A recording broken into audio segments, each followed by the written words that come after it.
Essa é uma mensagem bíblica produzida pela igreja MSBN ao Corpo de Cristo. E eu quero que vocês abram a Bíblia de vocês lá em Lucas, no capítulo 14, no versículo 33. Encontraram? Amém? Diz assim: ou qual o rei que indo à guerra, a pelejar contra outro rei, não se assenta primeiro a tomar conselho sobre se com 10.000 pode sair ao encontro do que vem contra ele com 20.000. Então há uma batalha, né? Aí uma guerra, uma peleja, né? Entre dois reis. Mas não é uma peleja, não é uma guerra? Não é Lucas 14? Ah, desculpa então me enganei-me. É que ok, 31, é isso mesmo.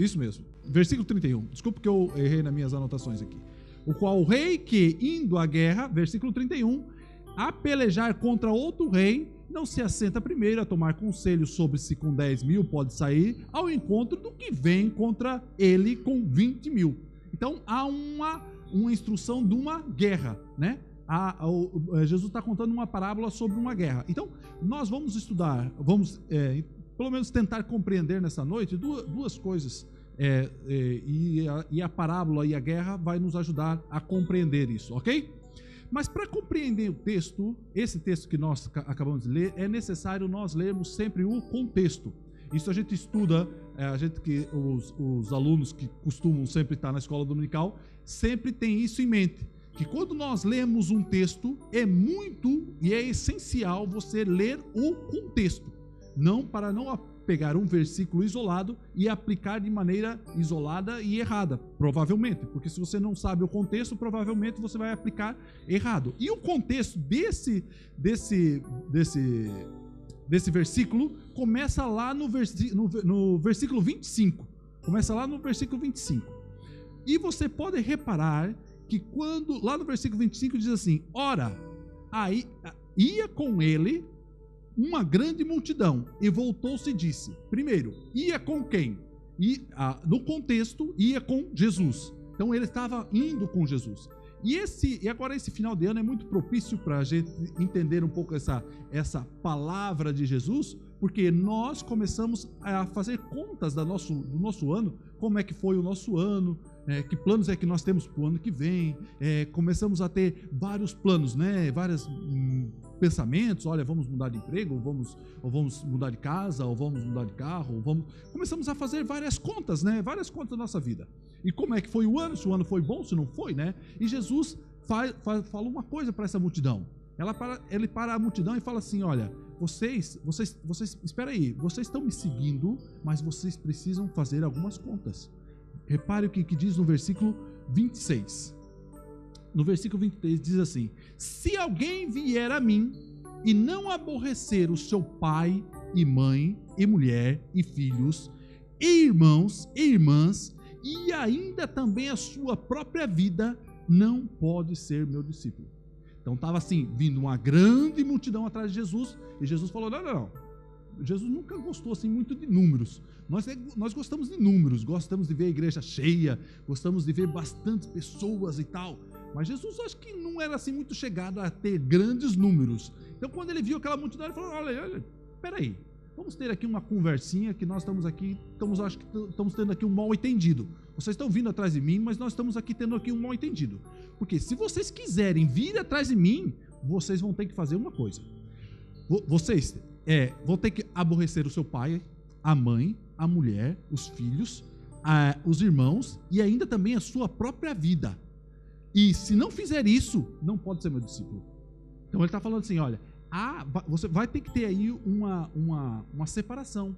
Se você ama mais o seu pai, a sua mãe, a sua mulher, os seus filhos, a sua irmã, o seu irmão, ou mesmo até a sua própria vida, mais do que a mim, você não é digno de ser meu discípulo, né? Então, pelo menos ali uma boa parte daquela multidão não estava nesse sistema. Por quê? Eles vinham de vários milagres de Jesus, multiplicação de pães, vários milagres que Jesus vinha fazendo, e isso atraiu muitas pessoas. Nós às vezes pensamos assim que a igreja deve ter muitos milagres, muitas coisas para atrair pessoas. Mas só que daí essas pessoas vêm atraídas não pelo evangelho, mas pelos milagres ou pelas multiplicações de pães. E a gente temos que entender nessa época, nesse contexto da Judéia, de Israel de antigamente, que havia muita pobreza ali. E havendo muita pobreza, a multiplicação, Jesus dando pão a essas pessoas já tá com a vida feita. Eu já tenho quem me deu o pão, eu vou atrás dele. É fácil para mim. Aí Jesus fala assim: não. Vocês estamos aqui tendo um mal entendido. Porque vocês não estão percebendo muito, entendendo muito bem qual é a minha posição, o que eu quero dizer. Aí ele começa a dizer, né? Que se alguém vier a mim e não aborrecer o seu pai, sua mãe e seu filho, sua própria vida não é digno de mim. Não é digno de ser meu discípulo. Mas esse pensamento de Jesus não era um pensamento novo. Isso já vinha no Antigo Testamento. Deus já vem falando sobre isso no Antigo Testamento. Se você folhear aí a sua Bíblia, nos primeiros livros da Bíblia, um livro chamado Deuteronômio, no capítulo 13, vocês vão reparar isso. Deuteronômio capítulo 13, do versículo 6 ao 9. Vamos ver uma coisa que Deus está falando. Deus está falando. Diz assim: quando te incitar o teu irmão, filho da tua mãe, ou o teu filho, ou a tua filha, ou a mulher do teu amor, ou teu amigo, que te é como a tua alma, dizendo-te em segredo: vamos, sirvamos outros deuses, que não conhecestes, nem tu, nem teus pais, dentre os deuses dos povos que estão em redor de vós, perto ou longe de ti, desde uma extremidade da terra até a outra extremidade. Não consentirás com ele, nem o ouvirás, nem o teu olho o poupará, nem terás piedade dele, e nem o esconderás, mas certamente o matarás. O teu pai, o irmão, ou a irmã, ou a sua própria mulher, ou o seu amigo mais chegado, você o matará, porque eles estão te tirando dos caminhos de Deus. Então, se de um desses aí estiverem tirando você dos teus caminhos, dos meus caminhos, então você não tenha dó deles. Mate logo. E é esse o mesmo contexto que Jesus está falando lá em Lucas. Por quê? Ele não está falando que você tem que brigar sempre com o teu irmão, com a tua mãe, com os teus amigos, com a tua mulher. Não. Ele está dizendo assim: olha, se esse teu amigo, esse teu irmão, essa tua mãe, o teu pai, te afasta dos meus caminhos, olha, e você ama mais eles do que os meus caminhos, então você não é digno de estar dos meus caminhos. Percebe? Então, aí uma nuance de Jesus. Repare, quando o mesmo texto, ou no contexto, quando ele fala lá em Mateus capítulo 10. Mateus capítulo 10. Vai lá, abre lá a sua Bíblia que vai ser interessante isso. Mateus capítulo 10, do versículo 34 ao 39. Mateus 10, 34 ao 39. Diz assim: não cuideis que vim trazer a paz à terra. Não vim trazer paz. Jesus falando: não vim trazer paz à terra, mas espada. Vim trazer espada. 35. Porque eu vim pôr em disseções, ou separação, o homem com o seu pai, e as filhas contra a mãe, e a nora contra a sogra. Isso Jesus não precisava ter falado, né? Que já ia ver isso ele não precisava ter dito, que já há, sem essa.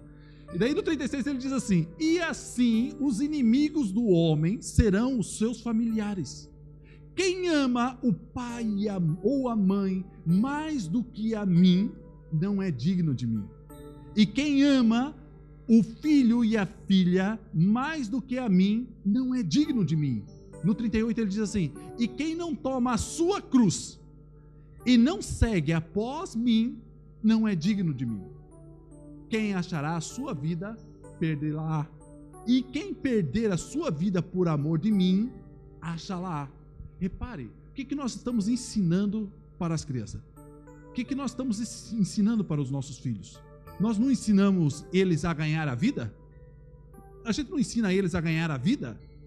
Mas na verdade nós devíamos ensinar a eles a perderem a vida. deviam ensinar a eles a perder a vida. Porque Jesus está dizendo assim, olha, quem achar a vida, perderá. Ou quem amar a vida mais do que a mim, perderá. Mas quem perder a sua vida por mim, achará. Percebe? Porque quando nós falamos assim para os nossos filhos, assim, olha, vocês têm que ganhar a vida, olha, vocês têm que estudar, porque vocês têm que ter dinheiro, porque vocês têm que ter uma casa boa, você tem que ter um carro, você tem que ter uma mulher, sim, ou um marido, que esteja assim, mas pelo menos assim, que tenha algum estudo, né, que é para acompanhar você no mesmo situação, para que vocês tenham um filho, para que depois vocês tenham dinheiro para pagar, para pôr ele num colégio bom, para ele ter uma vida boa e para que ele possa ganhar mais coisas.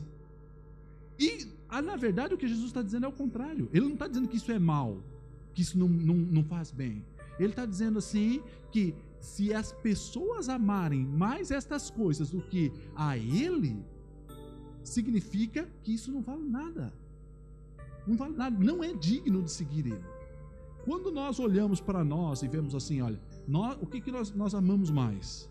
Nós amamos, Jesus está querendo chamar a atenção, olha, pessoal, a multidão, né? Era a multidão. Olha, vocês amam mais o pão que eu estou te dando ou amam mais a mim? Vocês estão entendendo o evangelho que eu estou pregando? Ou vocês estão querendo o pão que eu estou dando? Vocês estão querendo entender o evangelho ou a graça de Cristo, que Cristo perdoou os nossos pecados? Ou vocês estão à busca de um milagre só, né? Então, ele chama a atenção, vocês estão à busca somente de um milagre, de uma cura, né? Isso é coisa fácil para ele, tá vendo? Mas ele está falando assim, não, ele quer mais, ele quer um coração realmente quebrantado para ele. Veja a diferença de uma pessoa que ama a ter as coisas, daquela que ama ter Jesus, em vez de ter as coisas, em vez de amar aquilo que ele pode te dar, ou amar a ele. Percebe a diferença? Há uma diferença muito grande nisso. Repare o que diz lá em Mateus no capítulo 16. Voltem um pouquinho para trás, onde vocês estavam. Para frente, né? Estavam no capítulo 10, no capítulo 16. No capítulo 16, no capítulo 26.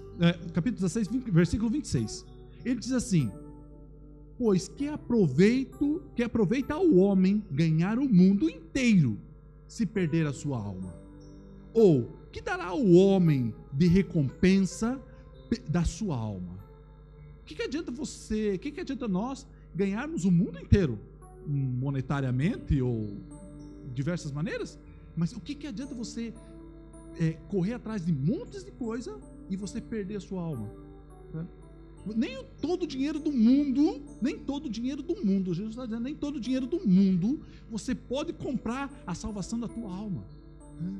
Então, há uma diferença. Eu estou amando mais o que Cristo fez por mim na cruz do Calvário? Ou estou amando mais as coisas que Ele está me proporcionando? Mesmo que Ele proporcione, né?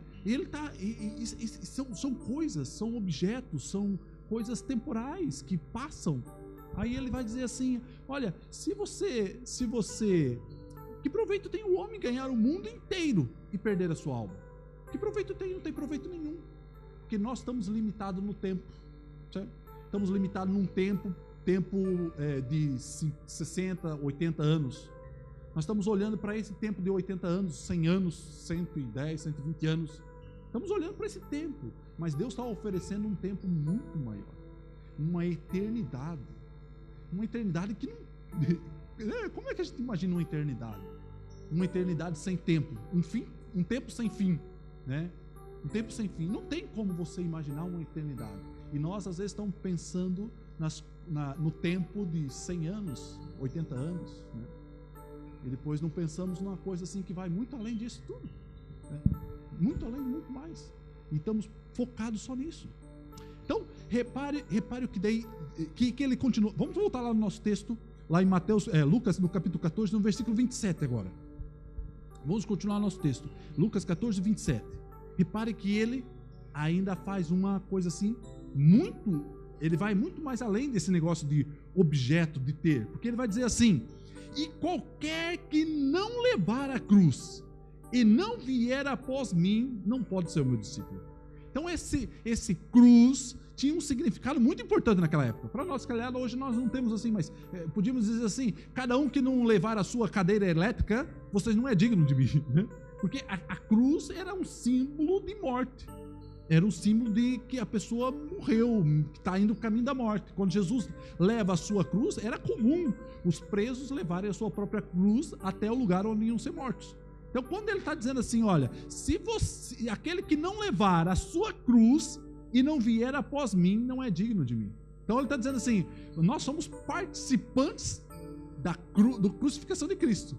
Porque ele está dizendo que ele vai levar a cruz dele, mas nós também devemos levar a nossa, e nós vamos participar dessa comunhão que Jesus Cristo está fazendo.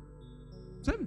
Então, ele está morrendo por nós, pelos nossos pecados, mas nós também vamos levar a nossa cruz. Daí ele diz assim, e se não vier após mim, não pode ser o meu discípulo. Então, se nós queremos ser um discípulo, vai ter que ter essa mudança, essa atitude de sacrifício, né? E não é um sacrifício por nós ou para as nossas coisas, vai ser sempre um sacrifício para os outros, para as outras coisas, para as outras pessoas. Repare o Pai Nosso, quando ele diz assim, Pai Nosso, o Pai não é meu, o Pai é nosso, né? Que estás no céu, santificado seja o vosso nome, venha a mim o vosso reino, não, venha a nós o vosso reino, seja feita a vossa vontade, assim na terra como no céu, né? Então, repare que o nós tá ali, tá junto. Nunca vai ser só eu, nunca vou ser uma pessoa sozinha, nunca vou ser um indivíduo, vou ser sempre uma comunidade, né? Vai ser sempre uma comunidade. E quando se nós não percebemos, não entendemos esse espírito ou essa atitude que Jesus Cristo está querendo nos chamar a atenção, nós não compreendemos o Evangelho. Repare que cada vez vai ficando mais difícil. Ele vai falando assim, ele fala da morte e tal, mas só que tem uma coisa que é muito interessante, é que a gente tem que prestar atenção, quando ele está falando da morte, ele vai ter uma consequência. Se você reparar lá em Apocalipse, no capítulo 12, Apocalipse capítulo 12, no versículo 11, ele vai falar um pouco dessa morte. Repare, Apocalipse 12, 11, diz assim, e eles venceram pelo sangue do Cordeiro, ou pelo sangue de Cristo, e pela palavra do seu testemunho, e não amaram a sua vida até a morte. Importante isso, é importante entendermos quanto ele está dizendo assim, olha, vocês têm que realmente, vocês não vão poder nem amar a sua própria vida. Se vocês quiserem ser meus discípulos, vocês não vão poder nem amar a sua própria vida. E isso não é só daquela época. Aquilo era daquela época que havia os cristãos que eram perseguidos, ou era para a igreja perseguida. Ele está falando, não, isso é para nós hoje aqui em Oeiras mesmo. Tá vendo? Então, há essa necessidade, disso. E tem uma coisa muito interessante, se você for lá em 2 Timóteo, no capítulo 3 e no versículo 12, vai ter uma coisa muito interessante, que nós temos que prestar muita atenção, que a gente pensa que quando a nossa vida está quando a gente vem para Jesus Cristo, ou quando a gente vem pela igreja, aceita Jesus Cristo, parece que é uma caminhada fácil, uma caminhada... vai ser, não, agora aceitei Jesus, agora eu vou ter um sossego na minha vida, agora eu vou ter uma vida tranquila. Aí Paulo, dizendo a Timóteo, diz assim, e também todos os que piamente querem viver com Cristo, padecerão perseguições. Todos, e também todos os que piamente querem viver em Cristo, padecerão perseguições. Então, uma coisa você pode ter certeza, anota aí na sua vida que se você aceitou Cristo e aceitou essa caminhada, vai ter que ter negação, vai haver perseguições, vai haver coisas momentos difíceis, não vai ser só momentos difíceis, mas vai ter momentos alegres, mas também vai ter muitos momentos difíceis. Então Jesus está chamando, repare que nós estamos voltando lá no primeiro versículo, no versículo 25, que ele está dizendo, multidão, vocês estão vindo atrás de mim? Vocês estão vindo por quê? Qual é o seu motivo, né? Então ele está dizendo assim, olha, espera aí que se vocês vierem atrás de mim vai ter consequências. Tem várias consequências que vão acontecer, que vocês têm que estar cientes disso. Vocês têm que compreender isso. Aí, a chamada de atenção de Jesus Cristo é, vale a pena? Estamos fazendo, ele fala assim, Jesus Cristo está falando assim, olha, vocês têm que fazer as suas contas. Faça a sua conta. Vale a pena? Vale a pena essa caminhada? Você vai ter que fazer essa conta. Se você quer começar a caminhada com Cristo, você vai falar assim, peraí. Você está me dizendo que a vida não vai ser mais fácil, que vai ter vida difícil, vai ter muita dificuldade. Mas ele está dizendo assim, olha, faça aí as tuas contas. O que você acha? Você está preparado para seguir essa vida? Você está preparado para passar por essas dificuldades? Porque há uma batalha, querendo ou não, a gente está falando lá da escola dominical, há uma batalha espiritual. E quando você aceita vir para Cristo, vai ser uma destruição do reino do mal. Há uma destruição realmente do que Satanás. O diabo não quer vir para Cristo, não quer que você venha para Cristo. Ele quer que você esteja lá do lado dele, ou até mesmo esteja dentro da igreja, mas só que não entenda e não compreenda o evangelho, o verdadeiro evangelho. É isso que ele quer. É isso que ele quer. Repare o que diz. Daí Jesus vai contar duas parábolas. Vai falar assim, multidão, vocês vão ter que tomar atenção a uma coisa. Vocês vão fazer os cálculos aí. Agora ele vai contar duas parábolas para explicar como é que se dá esses cálculos. Ok? Ele vai falar assim, no versículo 28 daí. Lucas 14, versículo 28. Aí a primeira parábola vai do 28 ao 30.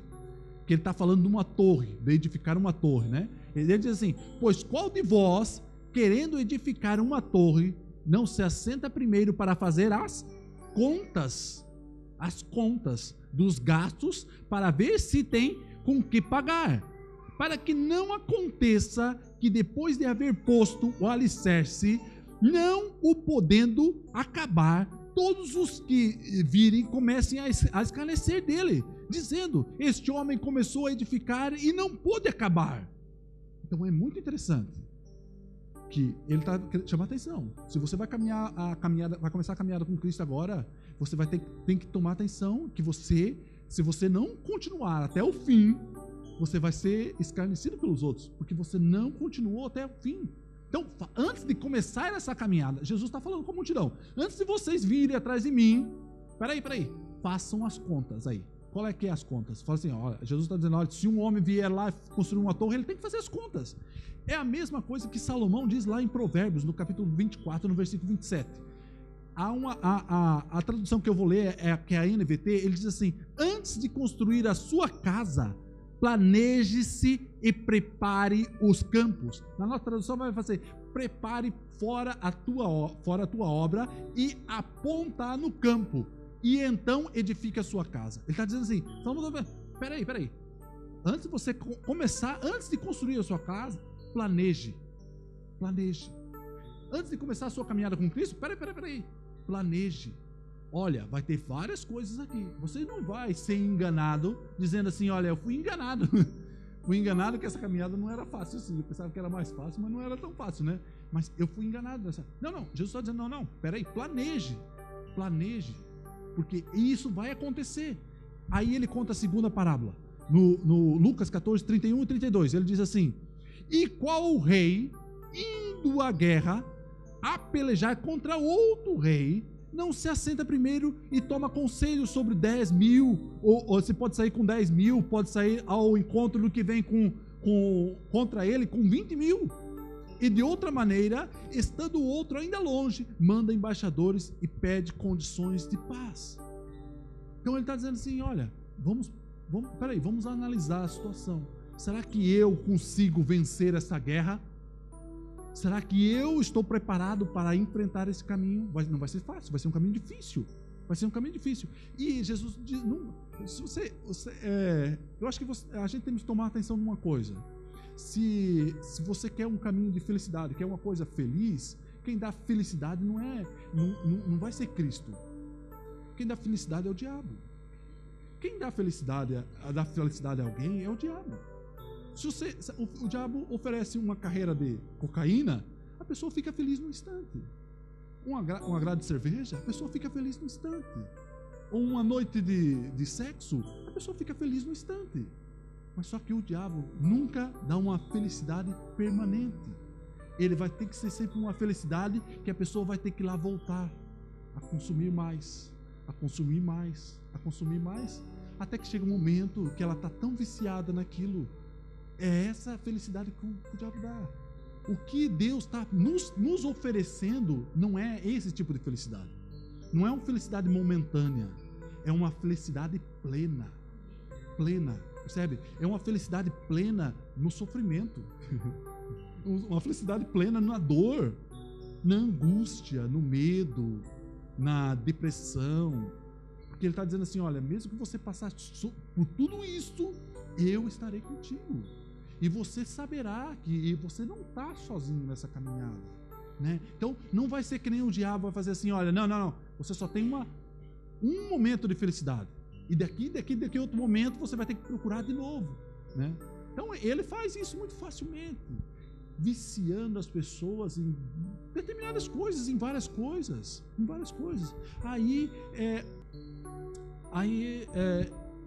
Mas só que daí, Deus oferece uma felicidade plena. Se você repara lá em Filipenses, no capítulo 4, no versículo 13, a gente vai entender, quando a gente compara isso, a gente vai entender o que Paulo fala. Ele diz assim, posso todas as coisas naquele que me fortalece. Esse todas as coisas não é todas os momentos de felicidade. Vai ser os momentos de tristeza também. Vai ser os momentos de angústia, de dor. Eu posso todas as coisas naquele que me fortalece. Aí, até o Salmo 23 fica diferente. Quando nós olhamos e vemos isso, olhamos para o Salmo 23 de uma maneira diferente. Repare como diz o Salmo 23. Versículo 1 diz assim, o Senhor é o meu pastor. Nada me faltará. Nada te faltará. Não faltará dor, não faltará perseguições, não faltará angústia, não faltará medo, não faltará depressão, não faltará a pessoa ficar ansiosa, não vai faltar nada. Você vai ter tudo isso. Você vai ter tudo isso. Mas repare, é que a gente temos que ficar, a gente vai passar por tudo isso tranquilo, pois o Senhor faz, no versículo 2 diz assim, pois o Senhor faz deitar-me em verdes pastos, guia-me mansamente por águas tranquilas. Pois Ele está, mesmo que eu tenha tudo isso, mesmo que eu tenha dores, mesmo que eu tenha angústia, mesmo que eu tenha depressão, Ele vai me guiar por pastos tranquilos, vai por águas tranquilas, por pastos verdejantes. Percebe a diferença? Há uma diferença muito grande quando nós temos uma felicidade momentânea e uma felicidade plena. Porque Deus oferece essa felicidade plena. Daí quando ele continua no versículo 3 do Salmo 23, ele diz assim, refrigera a minha alma, guia-me pelas veredas da justiça por amor ao seu nome, ainda que, repare, ainda que eu andasse pelo vale da sombra da morte, ainda que eu tivesse dores, ainda que eu tivesse angústia, ainda que eu tivesse medo, ainda que eu tivesse depressão, ainda que eu entrasse na morte, que eu tivesse à beira da morte, ele diz assim, eu não temeria mal algum, não vou temer nada, não vou temer mal algum, porque tu estás comigo, a tua vara e o teu cajado me consolam. Repare a diferença, é uma grande diferença estar plenamente feliz do que ter momentos de felicidade. O diabo oferece momentos de felicidade. E até, às vezes, felicidade até...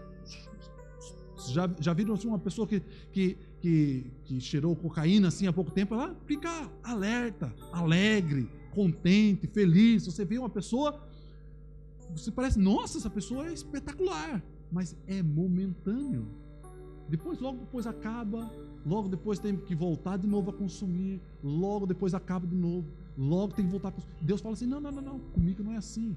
Comigo você vai ter uma felicidade plena, nos momentos difíceis, claro, nos momentos felizes também, mas uma felicidade plena, porque eu estou contigo, Aí fica diferente. Quem achar a sua vida, repare o texto que nós lemos, quem achar a sua vida, perderá, e quem perder a sua vida por amor de mim, achará. Fica diferente quando nós olhamos esse texto e vemos assim, olha, se eu procurar a minha própria vida, a minha própria felicidade, eu vou perdê-la. Agora, quem perde a sua vida por amor de mim, achará a felicidade plena. Certo? Então, há uma grande diferença. Seguindo lá no nosso texto, no Lucas 14, 33, agora no versículo 33, Jesus começa a concluir isso tudo. Ele está falando com a multidão. Lembramos que nós falamos lá desde o princípio do versículo 25 que ele está falando com a multidão. Ele fala assim, olha, vocês têm que começar a fazer as contas. Fazem as contas aí do que vai acontecer com vocês. O que vai acontecer? Aí no versículo 33 em diante, ele começa a concluir o seu diálogo, as suas parábolas com a multidão. Ele diz assim, assim pois, qualquer de vós que não renunciar a tudo quanto tem, não pode ser o meu discípulo. Então, há uma renúncia. Necessita ser uma renúncia. Se nós olharmos o texto lá de Filipenses, quando Paulo escreve a Filipenses, no capítulo 3, do versículo 7, ele diz assim, mas o que por mim era ganho, reputei por perda por Cristo. O que por mim era ganho, eu achava que ganhava. Isso tudo eu deixei de lado por causa de Cristo. Então, quem perder a sua vida, achá-la-á. Percebe? Há uma grande diferença quando nós entendemos o texto com a mentalidade de que Jesus Cristo estava falando para a multidão. Muita diferença. Se você olhar o que o escritor aos Hebreus diz lá em Hebreus capítulo 11, ele vai falar uma coisa muito interessante sobre Moisés. Hebreus 11, 24 a 26. Hebreus 11, 24 a 26. Ele diz assim, pela fé, ele está falando de Moisés, pela fé, Moisés, sendo já grande, recusou ser chamado filho da filha do faraó. Então, o que ele tinha por ganho, ele recusou. Aí no versículo 25 ele diz assim, escolhendo antes ser maltratado com o povo de Deus, do que por um pouco de tempo ter gozo do pecado. Então, o pecado, o gozo do pecado é pouco de tempo. Então ele está dizendo assim, eu deixei tudo isso porque tem uma coisa maior. Aí ele vai dizer no versículo 26, dizendo assim, tendo por maiores riqueza o vitupério ou o sofrimento de Cristo do que os tesouros do Egito. Então eu tenho com maior riqueza o sofrimento de Cristo. Então ele está falando de Moisés. Reparem o texto é muito à frente. O escritor dos Hebreus está muito à frente do contexto. Ele está dizendo assim, olha, o Moisés estava lá, quando ele saiu do palácio, ele estava recusando os pecados do mundo, os prazeres do mundo, por causa de quem? Por causa de Cristo, que só nasceria, muitos anos depois. Então ele está dizendo assim, porque, daí ele continua na parte B, final do versículo 26, assim, porque tinha em vista uma recompensa maior. Então quando nós falamos assim que nós negamos as coisas desse mundo, não porque nós somos malucos e não queremos ter uma vida confortável, não, é porque nós temos em vista uma recompensa maior. Percebe? Nós temos em vista uma salvação lá à frente. Nós temos em vista que Cristo fez uma coisa maior por nós e que nós temos a salvação lá à frente.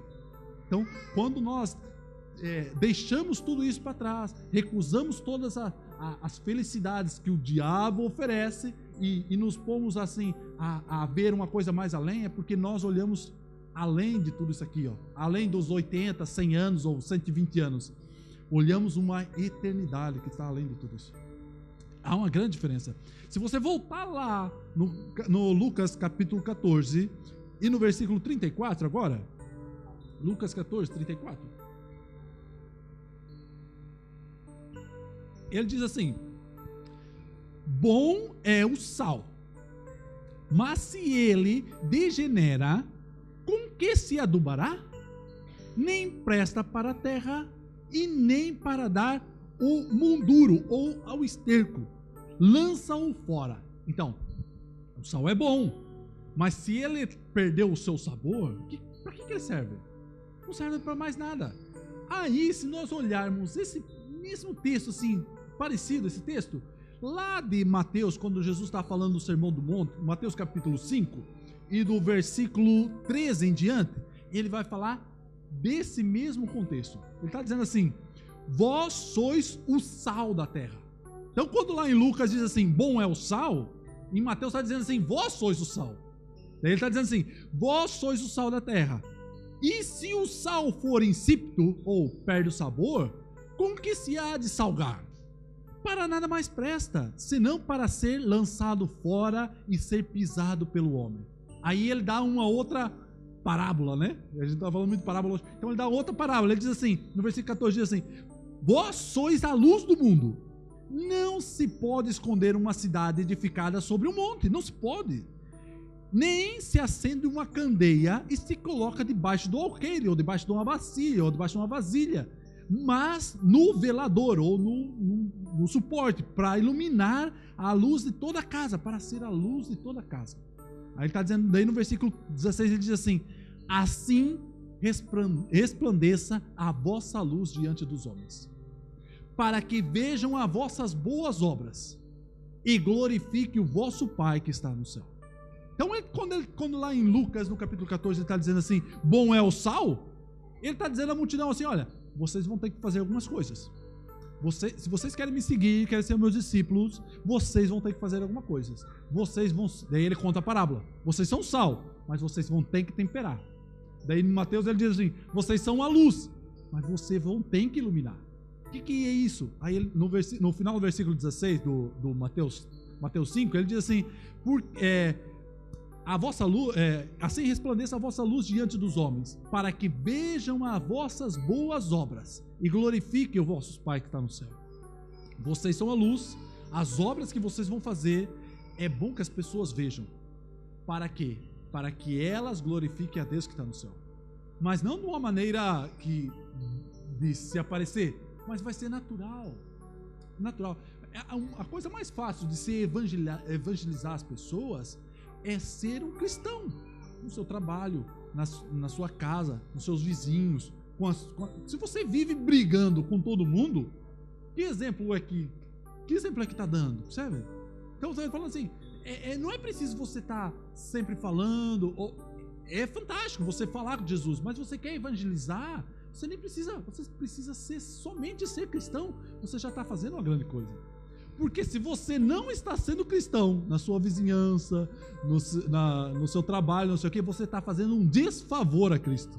Porque você está sendo um mau exemplo. E daí a pessoa fala assim, quando um outro chega lá e fala assim, olha, você conhece Jesus Cristo? Eu falo, não, eu conheço aquela pessoa ali que diz que é de Jesus Cristo, mas só que ela faz tantas outras coisas que nem imagina. Então é um desfavor. Quando ele está dizendo assim, vós sois do céu, vocês vão ter que passar a ser o exemplo desse mundo. Vocês vão ter que passar a ser o exemplo desse mundo.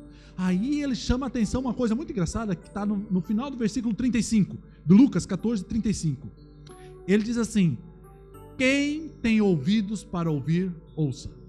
Então, quem tem ouvidos para ouvir, ouça. Isso lembra muito que também está lá em Mateus capítulo 13. Uma coisa fantástica, já estudamos sobre isso. Mateus capítulo 13, do versículo 14 e 15, ele diz assim, e nele Jesus Cristo está falando sobre o povo de Israel, né? Então ele diz assim, e nele se cumpre a profecia de Isaías, que diz, ouvindo, ouvireis, mas não compreendeis. Vendo, vereis, mas não percebereis. Porque o coração deste povo está endurecido, e ouvido grado com seus ouvidos, fechou os olhos, para que não veja com os olhos, e ouça com os seus ouvidos, e compreenda com o coração, e converta e eu o cure. Então há uma necessidade de atenção ao que temos ouvido aqui todos os dias. A gente às vezes ouve várias coisas todos os dias, muitas coisas, na sexta-feira, no domingo ou na escola dominical, mas é necessário a gente dar ouvido, realmente, prestar atenção, praticar. Isso que ele está querendo dizer. Vocês vão ter que praticar isso, vocês vão ter que dar ouvido a isso. Muito interessante isso. Quando nós olhamos lá em Hebreus, de novo, o escritor do Hebreus, no capítulo 2 e no versículo 1, diz uma coisa muito interessante. Diz assim, portanto, convém-nos atentar com mais diligência. Convém nós tomarmos mais atenção. Ao quê? Para as coisas que já temos ouvido. Não é necessário, a gente já ouviu tanta coisa aqui, tanta coisa. Todos os domingos, a sexta, mas é necessário nós tomarmos atenção, pôr em prática isso que nós temos ouvido. Daí ele diz assim, para que em tempo algum nos desviamos dele. Para que em tempo algum nos desviamos dele. Para concluir, é necessário, Jesus chama a atenção que é necessário nós fazermos as contas. Tem momentos difíceis? Vai ter momentos difíceis. Jesus Cristo está dizendo, você vai seguir a caminhada, vai começar uma caminhada agora, não vai ser uma caminhada fácil, não vai ser uma caminhada, uma estrada plana, limpa, bonita, tranquila, não vai ser isso, vai ser uma estrada difícil, vai ser uma estrada complicada, mas uma coisa a gente tem que ter certeza, que Ele vai estar sempre junto de nós, Ele vai nos sustentar, Ele vai nos guardar, Ele vai nos indicando, mostrando o caminho. Você pode estar passando por momentos difíceis agora, eu sei que muita gente tem dores, angústias e tal, mas Jesus está com a gente. A gente tem que pôr isso na nossa consciência, que Ele, se nós decidimos para Ele, nós decidimos o caminho dEle, Ele está conosco, e Ele vai estar conosco todos os dias, até a consumação dos séculos. É uma coisa espantosa, uma coisa que os muçulmanos eu já vi várias reportagens, vários muçulmanos falando, eles dizem assim, que eles quando oram, eles ficam espantados, que nós quando oramos, falamos com Deus. Tem até um rapaz, esses dias, uma vez eu vi numa reportagem, e ele estava dizendo assim, olha, por que você não, ele falando com o muçulmano, falando assim, por que você não fala com Deus? Não, falar com Deus, como falar com Deus? Deus está tão longe, Deus não fala. Daí ele começou a explicar que Deus estava tão perto dele, tão perto que ele podia conversar com Deus a todo momento, a qualquer momento, ter aquela conversa íntima com ele, tá vendo? Então o muçulmano estava falando assim, não, Deus está tão longe de mim, tão longe deste mundo. E daí o cristão estava falando, o rapaz que era cristão estava falando assim, não, vamos conversar com ele. Daí começaram a orar e tal, e até o muçulmano se converteu e tudo, porque ele falou assim, como é que é possível Deus estar tão perto de nós? Daí ele vai estar tão perto que ele vai estar dentro de nós, né? Vai estar dentro de nós, vai nos guiar, nos alertar, nos encaminhar, nos consolar. Por que ele é o consolador?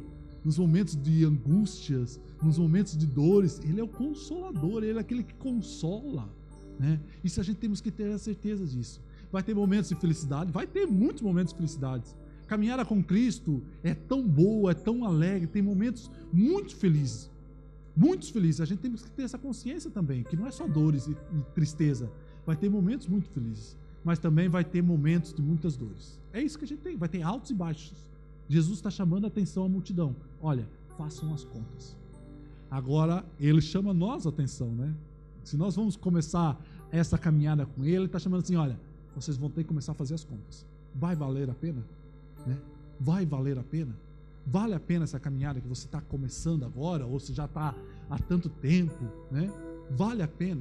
Eu digo para vocês que vale a pena mesmo, vale muito a pena, porque nós não estamos olhando para esse momento aqui, 50 anos, 60 anos, 80 anos, 100 anos, não estamos olhando para aqui, os nossos olhos estão além, na eternidade, muito longe, muito além. Nós vemos muito mais além desse mundo aqui que nós vemos, muito mais. É ali que está a nossa esperança está ali. Essa foi uma mensagem bíblica produzida pela Igreja MSBN Oeiras. Siga nós nas redes sociais, Facebook, Instagram, subscreva o nosso canal e podcast e também o canal no YouTube. Saiba mais em msbnportugal.com.